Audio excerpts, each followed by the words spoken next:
Babilonia. Hari siya ng kadakilaan, mga gusali matataas,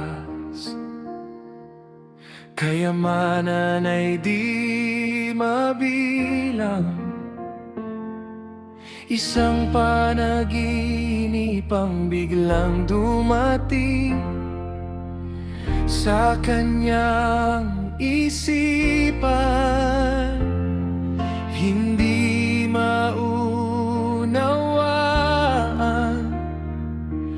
kaba'y naramdaman.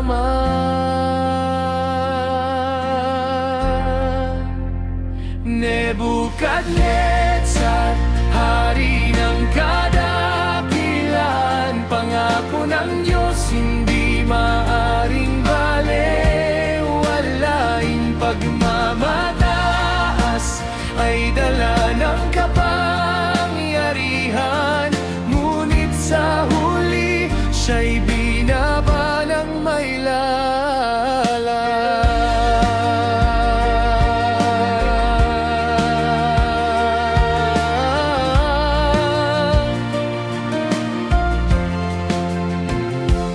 Sinabi niya, ang aking kaharian ay aking gawa, ngunit ang Diyos ay nagsalita.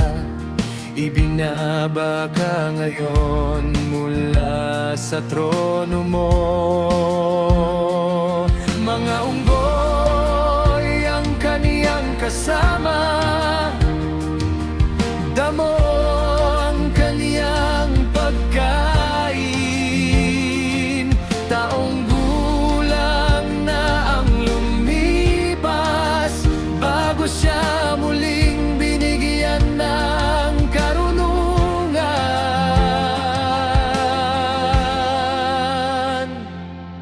Ngayon niya natanto na lahat ng bagay ay mula sa Kanya.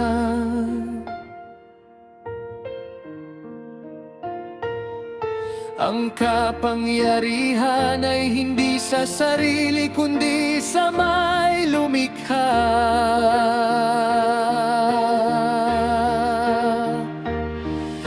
Bumangon siya muli at sambahin ang Diyos na tunay.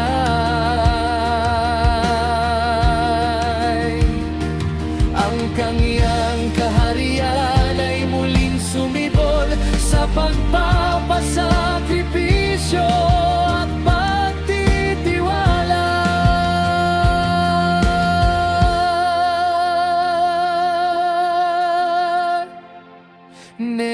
Nebukadnezar, hari ng kadakilan, pangako ng Diyos hindi maaring balewalain.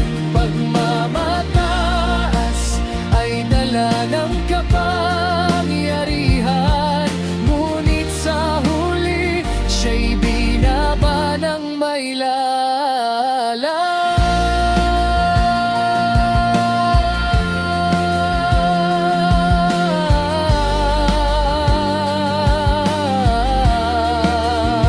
Sa lahat ng oras, tandaan natin ito, na ang tunay na lakas ay nasa pag-ibig at pagpapatawad ng Diyos.